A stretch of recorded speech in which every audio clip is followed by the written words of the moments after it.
Welcome to Learning English, a daily 30-minute program from the Voice of America. I'm Katie Weaver. And I'm Mario Ritter Jr.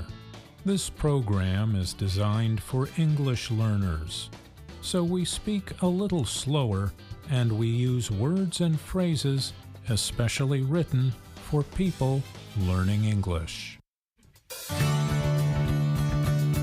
Coming up on the show, Dorothy Gundy tells us about the celebration of Mardi Gras in New Orleans, Louisiana. Later, John Russell and I have a report about air pollution. Most of the world's population is exposed to dirty air. John and I tell about what experts say people can do to protect themselves. Then, Brian Lynn presents the Science and Technology Report. And we close the show with the lesson of the day. But now, here's Dorothy Gundy. Wild celebrations of Mardi Gras come just before the start of Lent. Lent is the Christian observance leading up to the Easter holiday. It is a serious spiritual time, especially important to Roman Catholics.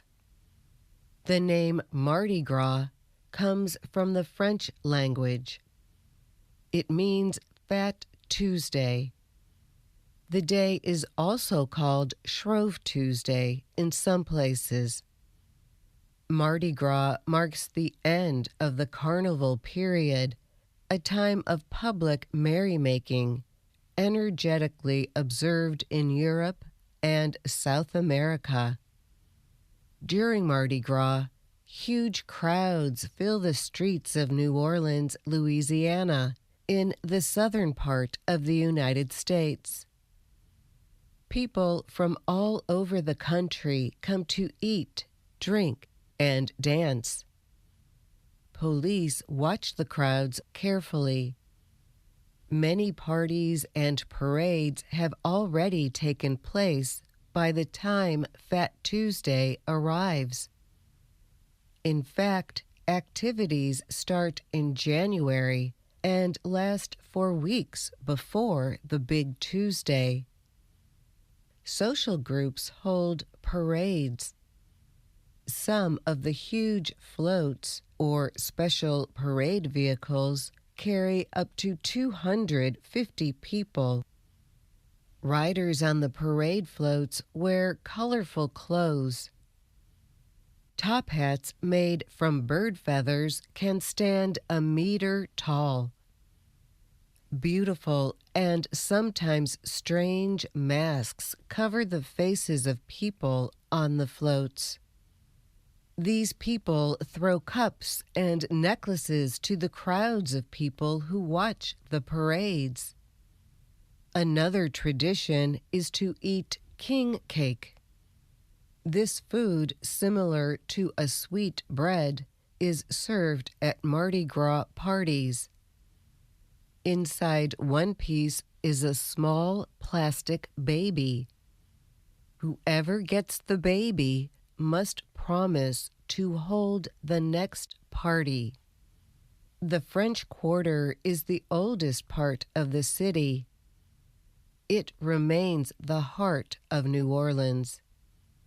And the French Quarter is where some of the best food, a mix of French and Caribbean influences, can be found. In New Orleans, music spills into the streets, not just at Mardi Gras, but throughout the year. New Orleans is known as the birthplace of jazz. But local sounds also include Cajun and Zydeco music. On Bourbon Street, the music and the crowds seem like a huge celebration that never ends. The most traditional old-time jazz is played at Preservation Hall in the French Quarter. I'm Dorothy Gundy. VOA Learning English has launched a new program for children. It is called Let's Learn English with Anna. The new course aims to teach children American English through asking and answering questions and experiencing fun situations. For more information, visit our website, learningenglish.voanews.com. Air quality differs from place to place and day to day. But about 99% of the world's population breathes air at some point that does not meet pollution guidelines set by the World Health Organization, WHO. Different forms of air pollution kill about 7 million people each year, the UN Health Agency estimates. But health experts say there are some actions individuals can take to protect themselves, even in the world's most polluted cities. The first step is to start with the understanding that air is not only polluted when it looks smoky or smoggy, said Tanushree Ganguly. She is an air quality expert with the Energy Policy Institute of Chicago's India program. Blue skies can't guarantee you clean air, Ganguly told the Associated Press. Air pollutants often come from people burning things. Examples include fuels, as well as clearing operations involving crops or trees. Pollutants can also be released from wildfires. Among the most dangerous particles we can breathe in are called particulate matter. The smallest of these are known as PM 2.5. This is because they are less than 2.5 microns in diameter. These particles can travel deep inside human lungs and are mostly created by burning fuels. Larger particles, known as PM10, are linked to agriculture, roadways, mining, or wind-blown dust. Other dangerous pollutants include gases like nitrogen dioxide or sulfur dioxide, which are also produced from burning fuels. This information comes from Anumita Roy-Chowdhury, an air pollution expert at the Center for Science and Environment in New Delhi.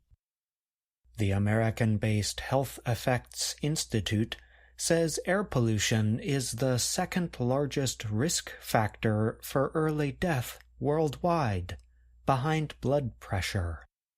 Short-term exposure can cause asthma attacks and increase the risk of heart attacks and stroke, especially in older people and those with existing medical problems. Long-term exposure can cause serious heart and lung problems that can lead to death. A recent study by the UN Children's Agency, UNICEF, found that more than 500 million children in East Asia and Pacific countries breathe unhealthy air. The pollution is linked to the deaths of 100 children under age 5 every day. Jun Kunugi, UNICEF's regional director for East Asia, said the polluted air limits growth, harms lungs, and affects thinking abilities. Every breath matters, but for too many children, every breath can bring harm, she said. Over 6,000 cities in 117 countries now record and follow air quality levels. Many mobile apps include air quality information as well, but it can be difficult to know how bad the air is by looking at these numbers. To help people better understand air quality levels, many countries have established an Air Quality Index, or AQI. Larger numbers on this index mean worse air. Different countries have different air quality standards. For example, India's daily PM 2.5 limit is more than 1.5 times higher than in Thailand and 4 times higher than WHO standards. For individuals, experts say the goal should be to limit exposure when air quality is bad by staying indoors or wearing a mask. This is not always possible, though. Danny Jaram is with the World Resources Institute. He told the AP there are many people who live or work outside and can't really afford to stay indoors. People also need to watch indoor air pollution that can be caused by common household activities like cooking or burning incense. While air purifiers can help reduce indoor air pollution, experts say they do have limitations. The devices work by pulling air from a room and then pushing it through a filter that traps pollutants. The filtered air is then sent back into the room. Air purifiers work best when used in small spaces and when people are nearby. This is because they can only clean a certain amount of air, said Rajasekhar Balasubramanian of the National University of Singapore. He added, "If we have a tiny air purifier in a large room, it won't be effective." I'm John Russell. And I'm Katie Weaver.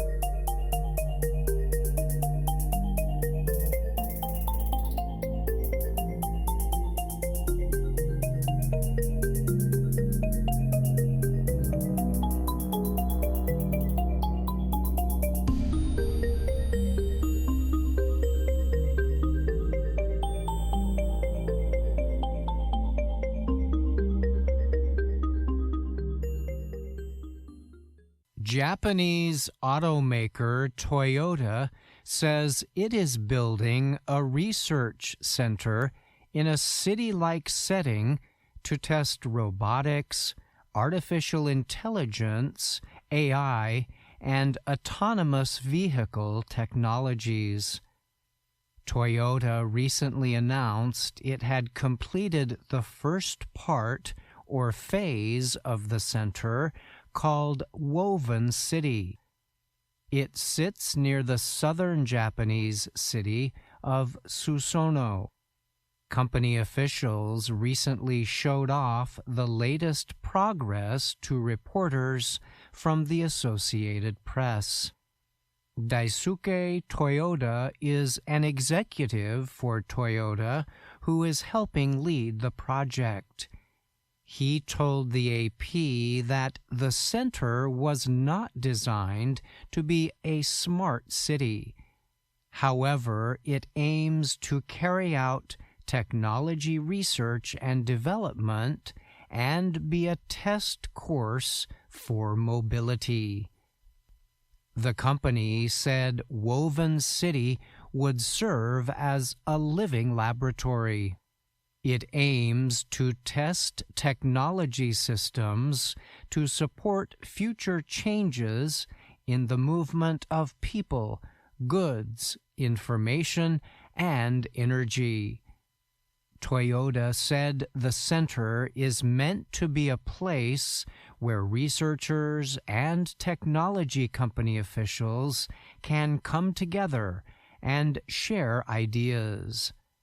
It will also seek to establish a community with a shared desire to co-create, develop, and refine new technology products and services. Woven City was built on the grounds of a closed Toyota automobile factory. The automaker said the project's first phase covers about 47,000 square meters. When completed, it will spread out over 294,000 square meters. Building operations on Woven City began in 2021. All the buildings are connected by underground passageways. Among planned testing activities will include self-driving vehicles making waste pickups and completing deliveries around the area. Testing operations will center on how people living in cities can best interact with changing technologies. Currently, no one lives in Woven City. When it opens, officials plan on having about 100 people living there. They will be called weavers. These are workers employed by Toyota and its partner companies making other products. When AP reporters visited the area, Japanese coffee maker UCC was serving hot drinks from a self-driving bus. The bus was parked in an area surrounded by still empty housing. Toyota has supported electric vehicle EV technology in the past. However, the company is currently involved in a push for hydrogen, the energy choice in Woven City. Keisuke Konishi is an automobile expert at Japan's Quick Corporate Valuation Research Center. He told the AP Toyota has plans to expand into self-driving vehicle services to compete with Google's Waymo and other large companies. Konishi noted the company has the money for such development, even if it means building up a completely new business. Toyota has the money to do all that, he said. Toyota officials have said they do not expect Woven City to make money, at least not for the first few years. Several other futuristic developments have been planned in other areas of the world over the years. They have included efforts in Toronto, Canada, Saudi Arabia, Abu Dhabi, and San Francisco, California. But those projects are either still being developed or have been canceled. I'm Brian Lynn.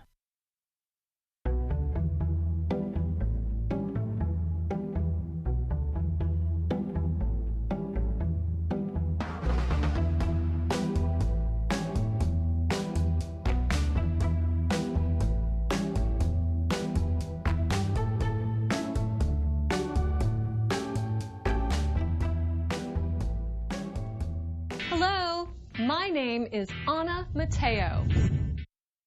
My name is Andrew Smith. And my name is Jill Robbins. You're listening to the Lesson of the Day on the Learning English podcast. Welcome to the part of the show where we help you do more with our series, Let's Learn English. This series shows Anna Mateo in her work and life in Washington, D.C. In another lesson of the day, we started to look at Lesson 37 of the series.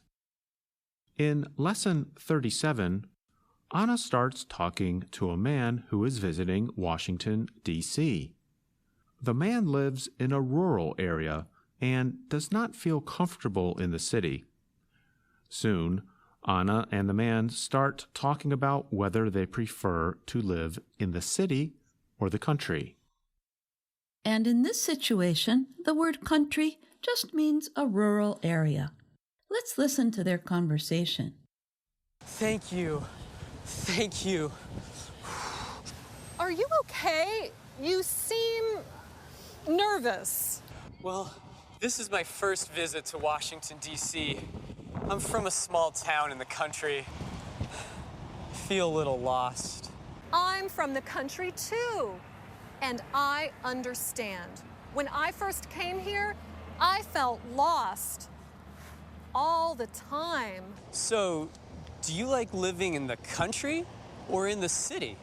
I like to live in the city. Why? The city is exciting. It has more culture than the country. There are many museums and restaurants. Every night, there's theater and music. And there are more jobs. That is why I'm here. Well, I agree. There is more culture in the city, and there might be more jobs, but the country has more nature. It's peaceful and beautiful. There are more trees and mountains. The air is clean. You can go hiking and camping. The city is not beautiful. It's noisy and dirty. I disagree. I think all the different buildings are beautiful. And I like to watch all the different people. That's another thing that is different. People in the country are friendly. They always say hello. Here, no one says hello. I think city people are rude. Well, I agree. Country people are friendly. But I don't think city people are rude. I think they're just busy. That's a good point. Anna and the man disagree because they have different preferences, which means things they prefer or like more. And I think it's important to notice that even though they disagree about some things, they are not really arguing or fighting about their preferences. True, they are not being disagreeable. Disagreeable is an adjective we can use to describe people behaving in a negative or rude way. Unpleasant is another adjective we can use to describe this. Like, we can say that a way in which a person is talking is disagreeable or unpleasant. And with Anna and the man, we can say that they are acting agreeably. We know that might sound strange to our listeners. Anna and the man disagree, but they are acting agreeably. That means they are speaking nicely to each other. That's right. Just like the adjective disagreeable, the adjective agreeable can describe a person. If someone is agreeable, they are pleasant and try to please other people. So, listeners, see if you understand this sentence. They are agreeably disagreeing. That means they are disagreeing in a nice way. Remember, it's fine to disagree. There's no problem with that. But try not to be disagreeable when you disagree. I'm Jill Robbins, and you're listening to the Lesson of the Day on the Learning English podcast. In their conversation, Anna and the man do agree about some things. That's right. They do find some common ground. They agree that there are more jobs in the city and that people from the country are friendly. To find common ground means to find things that you agree about, even when you disagree about other things. Now let's listen to the rest of Lesson 37 and find out what else they might agree on. Well, I agree, country people are friendly, but I don't think city people are rude. I think they're just busy. That's a good point. Look at me. I live in the city, and I said hello to you. But you are from the country. I have an idea. Let's say hello to people. To many people. What? Why? Well, if we say hello, then they will say hello to other people. Hello? And they will say hello to more people. That's a great idea. I'm glad you found my bag. Come on, let's go say hello to people. We don't have to agree with people. They have their opinions, we have ours. And as we like to say, you can always agree to disagree. Until next time, hello. In the city, saying hello to all the people who walk past you on the street is not normal behavior. But then again, Anna does not always behave normally. No, she doesn't. When Anna and the man go up to lots of people in the city and say hello, they are breaking a cultural norm. As you can hear, the word norm sounds similar to the word normal. A cultural norm is a behavior, attitude, or belief that is commonly shared within a certain culture. For example, in the United States, it is a cultural norm to apologize if you are late for a meeting.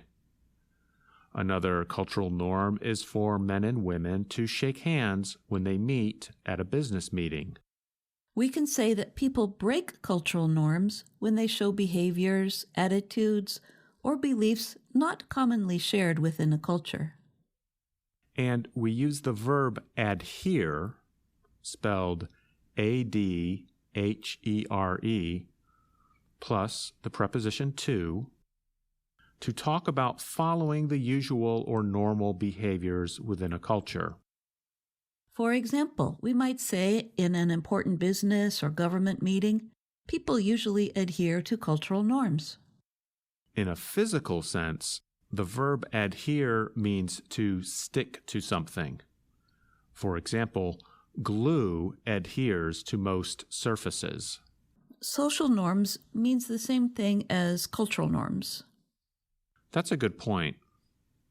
Now, let's review some of the vocabulary from today's lesson of the day. We have the adjectives agreeable and disagreeable to describe either good or bad behaviors or conditions. And we have the adverb form of those words, agreeably and disagreeably. And we have the words pleasant and unpleasant, which also describe good and bad. Then there's the expression, find common ground. And next we talk about cultural or social norms and the expressions break cultural norms and adhere to cultural norms. Now, here's something for our listeners to do. Write to us and tell us what you think is an important cultural norm in your own culture. We might discuss what you tell us in a future lesson of the day. And you can email that to learningenglish@voanews.com. Remember, you can find us on Facebook, YouTube, and Instagram. You can also find all the episodes of Let's Learn English on our website at learningenglish.voanews.com. And thanks for listening. I'm Dr. Jill. And I'm Andrew Smith.